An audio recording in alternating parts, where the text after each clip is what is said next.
જામનગરના સંખ્યાબંધ વેપારીઓ એવી બૂમો પાડી રહ્યા છે કે હિતેશ લક્ષ્મીકાંત ગોહિલ નામનો શખ્સ આ બધા વેપારીઓ સાથે નાણાકીય છેતરપિંડી કરી જામનગર મૂકીને ભાગી ગયો છે। આ બધા વેપારીઓએ એસપી કચેરી ખાતે આ બાબતે આવેદનપત્ર આપ્યું છે। હિતેશ ગોહિલ નામનો આ શખ્સ અને તેની પત્ની દ્વારા તમામ વેપારીઓ સાથે સારા સંબંધો વિકસાવવામાં આવ્યા હતા અને હિતેશ ગોહિલે સારી અને મીઠી વાતો કરીને વેપારીઓને ઊંચા વળતરની લાલચ આપીને વેપારીઓ પાસેથી નાણાં એકત્ર કરી લીધા હોવાની ફરિયાદ આ વેપારીઓ કરી રહ્યા છે। વેપારીઓના જણાવ્યા પ્રમાણે હિતેશ નામના શખ્સે જામનગરમાં કરોડો રૂપિયાનું કુંડાળું ચિતરી લીધું છે। વેપારીઓ એવી પણ શંકા વ્યક્ત કરી રહ્યા છે કે આ સમગ્ર મામલામાં હિતેશ ગોહિલનો પરિવાર ચોક્કસ પ્રકારની ભૂમિકા ભજવી રહ્યો છે। વેપારીઓએ વધુમાં એવી પણ વિગતો જાહેર કરી છે કે હિતેશ લક્ષ્મીકાંત ગોહિલ નામનો આ શખ્સ ગ્રીન સિટી વિસ્તાર અને સુમેર ક્લબ રોડ વિસ્તારમાં છાસવાલા કંપનીની 2 એજન્સીઓ ધરાવે છે અને આ બંને દુકાનો આજે પણ ધમધોકાર ચાલી રહી છે।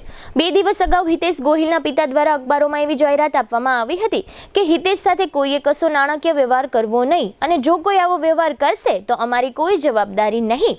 વેપારીઓએ એવી પણ શંકા વ્યક્ત કરી રહ્યા છે કે હિતેશ ગોહિલ જામનગર છોડીને જતો રહેવાનો છે એ અંગે તેના પરિવારને પણ ખબર હતી। હવે આ બધા ઊંચા વળતરની લાલચે છેતરાયેલા વેપારીઓએ પોલીસનું શરણું લીધું છે અને હિતેશને ગમે ત્યાંથી શોધી કાઢો એવી માંગણી કરી છે। આ સમગ્ર મામલા અંગે વેપારીઓનો સમૂહની સાથે એસપી કચેરીએ આવેલા મુસ્તાક સાબુવાલા નામના એક વેપારીએ આપેલી વિગતો પ્રસ્તુત છે। એસપી કચેરીમાં અત્યારે અમે આવેદન સાહેબને આપ્યું છે। જામનગરના અલગ અલગ વિસ્તારના વેપારીઓ, સુપરમાર્કેટના પણ અનેક વેપારીઓ છે। આવેદનમાં વિગત એ છે, હિતેશ લક્ષ્મીકાંત ગોહિલ અમારા જે કહેવાતા મિત્રોએ અમારા સાથે જે છેતરપિંડી આચરી છે એના અનુસંધાને અમારાથી મિત્રતા કેળવી, પતિ પત્ની બંને અમારા બધા લોકોથી જે અહીંયા હાજર છે, અત્યારે લગભગ અમે 25 થી 28 જણા હાજર છીએ, એમના બધાથી વહીવટી મિત્રતા કેળવી, ધીમે ધીમે વિશ્વાસ કેળવી કે ભાઈ મારે કાર્ડનો ધંધો છે, ક્રેડિટ કાર્ડમાં પૈસા કોઈ ન ભરી શકે ને એ પૈસા આપણે ભરીએ છીએ તો એની મારી મતલબ માસ્ટરી છે અને એમાં સારું વળતર છે, તો એ વળતરની લાલચ આપી બધાને ભોળવી છેતરપિંડી આચરી છે। અમારા બધાના લાખો રૂપિયા અને બજારમાંથી એવી હમણાં અમને સમાચારો મળે છે કે આંકડો કરોડો રૂપિયામાં આંકડો છે। ઘણા લોકોના અમને ફોન બી આવે છે, એવા બજારમાંથી ઘણી બધી રૂમર ને અફવા મળે છે। અત્યારે અમે 28 થી 30 જણ હાજર છીએ અને હજી એવા અમુક લોકોએ કીધું છે કે અમે પણ તમારા સાથે જોઈન્ટ થાશી।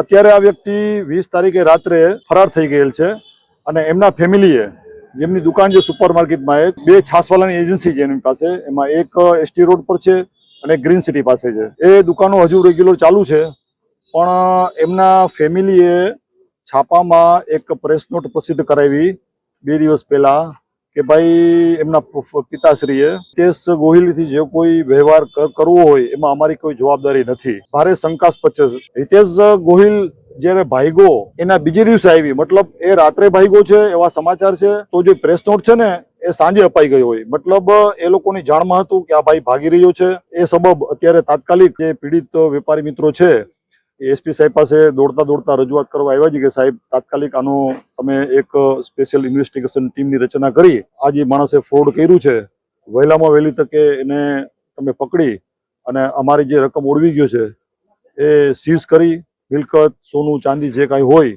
અને આમાં અમારી જે કાળી મજૂરી પરસેવાની કમાણી છે જે વેપારી મિત્રોની, જે નાના માણસોની, એ પરત અપાવો એવી આપશ્રીની અરજ છે। એ ટાઈપની અમે રજૂઆત કરી છે।